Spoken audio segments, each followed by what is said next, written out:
우리는 어떤 시점에서 뒤돌아보면 내가 참 깊은 골짜기를 지나왔다는 생각을 갖게 하는 것들이 있습니다.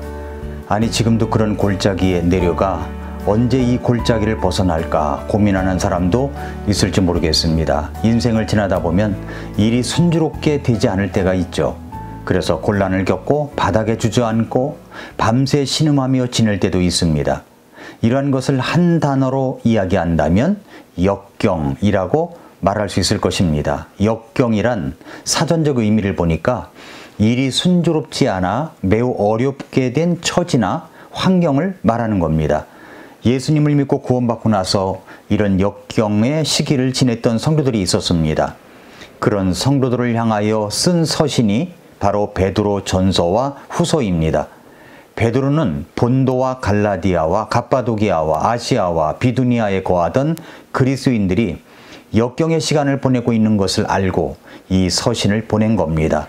역경을 당하고 있는 그들에게 왜 역경이 오며 역경의 때를 어떻게 보내야 하는가를 말씀해 주시고 있습니다. 베드로전서 핵심 구절이 베드로전서 1장 6절과 7절입니다. 비록 지금은 필요가 있어 너희가 여러 가지 시험으로 인해 잠시 근심하고 있지만 그 구원을 크게 기뻐하나니 이것은 너희 믿음의 단련이 불로 단련해도 없어지는 금을 단련하는 것보다 훨씬 더 귀하여 예수 그리스도께서 나타나실 때에 칭찬과 존귀와 영광으로 드러나게 하려 함이니라 라고 말씀을 했습니다. 여러 가지 시험, 이게 역경입니다. 여러 가지 시험, 역경이 찾아왔습니다. 왜 그런 시험이, 역경이 왔을까요? 성경은 말씀하시기를 필요가 있어서 왔다고 말씀합니다. 우리는 우리에게 다가오는 이 역경을 너무 좁은 안목으로만 볼 때가 있습니다. 역경에 처하게 되면 우리는 대부분을 자신을 돌아보기도 하고 때로는 자신의 최근 형편과 나아가서는 먼 과거까지 거슬러 올라가는 아무 무익한 그런 여행을 하기도 합니다. 이때 우리의 주요 관심은 우리 자신이 직면하고 있는 고통, 이 역경의 원인을 밝히려고 하는 거죠. 그래서 생각합니다. 이것은 분명히 하나님께서 나를 징계하시는 것일 거야. 그러나 만약 우리가 그런 엄청난 고통의 역경을 당해야 할 만큼 잘못한 것이 없다고 한다면 우리는 하나님의 사랑과 관심과 인도하심을 의심하려고 하는 경향이 있을 수가 있습니다. 그래서 우리는 이렇게 생각을 해야 됩니다. 첫째로 역경은 하나님으로부터 올 수가 있습니다. 하나님으로부터. 요한복음 9장에 보면은 날 때부터 소경이 된 어떤 사람의 이야기가 나옵니다. 제자들이 예수님께 묻습니다. 선생님이요, 누가 죄를 지었기에 이 사람이 눈먼 자로 태어났나이까? 그니까 그의 부모니까? 사람들은 고통만 오면 전생에 내가 죄를 지었기 때문이라고 속단하는 사람이 많습니다. 내가 무언가 잘못했기 때문에 내 자식이 고통을 당한다고 생각을 합니다.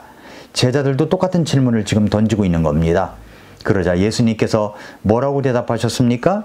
예수님께서 대답하시되 9장 3절에 보니까 이 사람이나 그의 부모나 죄를 짓지 아니하였으며 다만 이것은 그 안에서 하나님의 일들이 나타내게 하려 함이니라. 무슨 말입니까? 이 말씀이 하나님께서 그 사람을 통해서 드러내실 일이 있으시다는 것입니다. 그러니까 고통은, 역경은 때로는 내가 잘못한 것이 없어도 하나님께서 그것을 통하여, 나를 통하여 하실 일을 나타내고자 하시기 때문에 역경이 올 수가 있는 것입니다. 두 번째 우리가 생각해 봐야 될 것은 역경은 나의 잘못으로 오는 경우가 많다는 겁니다. 성경은 야고보서 1장 14절부터 15절에 보니까 오히려 모든 사람은 자기 자신의 욕심에 이끌려 유혹을 받을 때 시험을 받나니 그런즉 욕심이 잉태하면 죄를 낳고 죄가 완료되면 사망을 낳느니라. 이렇게 말씀을 했습니다. 때때로 역경은 우리의 죄 때문에 오기도 합니다. 많은 경우에 우리가 잘못했기 때문에 받는 역경들이 많습니다. 내 욕심 때문에 유혹을 받아가지고 시험을 받습니다. 그래서 뭐라고 했습니까? 욕심이 잉태하면 죄를 낳는다고 했습니다. 그리고 그 죄가 완료되면 사망을 가져온다는 겁니다. 죄는 우리에게 어떠한 형태로든 반드시 죽음을 가져다 줍니다. 그것은 실제의 죽음일 수도 있습니다. 그리고 그 죄는 우리의 인간관계를 파괴시키고 우리의 자존심을 빼앗아 가기도 합니다. 또 어떤 죄들은 우리에게서 소망과 자제력을 말살시키기도 하는 것입니다. 이런 모든 형태의 것들은 크든 작든 간에 우리에게 고통을 가져다 준다는 겁니다. 역경을 가져다 준다는 겁니다. 에덴 동산에서의 아담과 하와를 생각해 보십시오. 그들은 그 에덴 동산에서 아무런 고통도 없이 살아가고 있었습니다. 그곳에는 어떤 종류의 질병도 늙음도 고통도 없었습니다.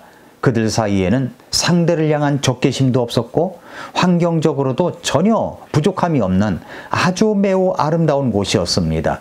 그런 아름다운 환경과는 상관없이 인간은 유혹을 받습니다. 결국은 쫓겨나지 않으면 안 될 상황이 되어버렸습니다. 아니, 쫓겨났습니다. 아담과 하와가 선악과를 따먹음으로써 하나님께 불순종한 후에 그들은 모든 것이 변한 것을 알 수가 있었습니다. 더 이상 이제 그곳에서 살 수가 없었습니다. 이제는 늙음도 찾아왔습니다. 죽음도 찾아왔습니다. 병든 것도 찾아왔습니다. 고통도 찾아왔습니다. 왜 그랬습니까? 죄 때문입니다. 죄가 고통을 가져다 준 것입니다. 죄가 역경을 가져다 준 것입니다. 그러니까 역경은 죄 때문에 찾아오는 것입니다. 또한 세 번째로 역경은 마귀가 가져다 주는 것일 수 있습니다. 역경의 세 번째 원인은 사탄입니다. 모든 역경의 배후에는 사탄이 있다고 말할 수 있을 것입니다. 아담과 하와가 범죄에 빠지고 그것으로 재앙이 임하게 된 데에 대한 직접적인 책임자가 바로 사탄이기 때문입니다. 우리에게 저주를 가져다 준 마귀 사탄은 욥이 하나님을 향한 믿음도 다 경제적으로 복을 주니까 믿음 생활을 하는 것이지, 그 모든 물질을 갖다가 주지 않으면, 있는 것이 없어져 버리면, 빼앗기면 믿음도 하나님도 바닥을 칠 것이라고 마귀 사탄이 장담을 했습니다.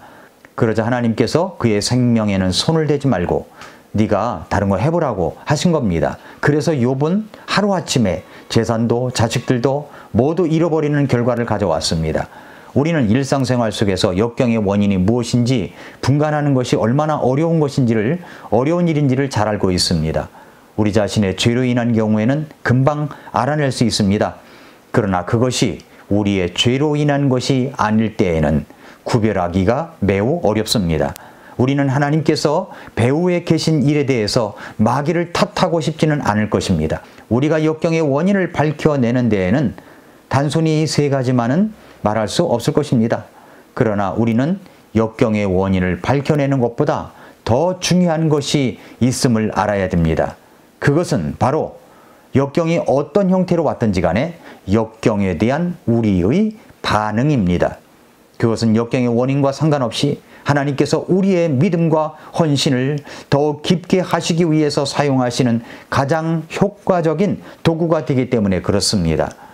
역경의 원인이 어떤 것이든 간에 우리의 반응은 어떠해야 하는지 베드로 전서에서 보여주시고 있습니다. 어떤 역경이든 우리는 하나님 앞에서 하나님께서 원하시는 반응을 보여야 됩니다. 어떻게 그럴 수가 있습니까? 첫째로, 거듭난 소망으로 보호받고 있음을 알고 있을 때 우리는 바른 반응을 보일 수가 있습니다. 베드로전서 1장 3절부터 5절에 보니까 하나님 곧 우리 주 예수 그리스도의 아버지를 찬송할지어다. 그분께서 자신의 풍성하신 긍휼에 따라 죽은 자들로부터 예수 그리스도를 부활하게 하심으로 우리를 다시 낳으사 산 소망에 이르게 하셨고, 너희를 위해 하늘에 마련된 썩지 않고 더럽지 않으며 사라지지 아니하는 상속 유업을 받게 하셨나니 너희는 마지막 때에 드러날 준비가 되어 있는 구원에 이르도록 믿음을 통해 하나님의 권능으로 보호받고 있느니라 라고 말씀을 했습니다. 그러니까 이 말씀이 무슨 말씀입니까? 다시 태어난 사람은 산 소망이 있습니다. 우리가 역경 속에서 소망이 있는 것은 우리가 주님의 이름으로 견디는 그것들이 썩지 않고 더럽지 않으며 사라지지 아니하고 하늘에 마련된 상속 유업을 받을 수가 있다고 말씀하기 때문입니다. 그리고 우리는 하나님의 권능으로 보호를 받고 있습니다. 두 번째로, 우리에게 다가오는 역경은 내게 필요하기 때문에 오는 것이라고 생각하면 바른 반응을 보일 수가 있습니다. 베드로전서 1장 6절에 보니까 비록 지금은 필요가 있어 너희가 여러 가지 시험으로 인해 잠시 근심하고 있지만 그 구원을 크게 기뻐하나니 라고 말씀하고 있습니다. 그러니까 우리가 어떤 역경 때문에 시험 때문에 잠시 망설여지고 고통을 받고 근심하지만 우리는 그것 때문에 오히려 기뻐할 수가 있다는 겁니다. 그 구원을 크게 기뻐하나니 라고 했습니다.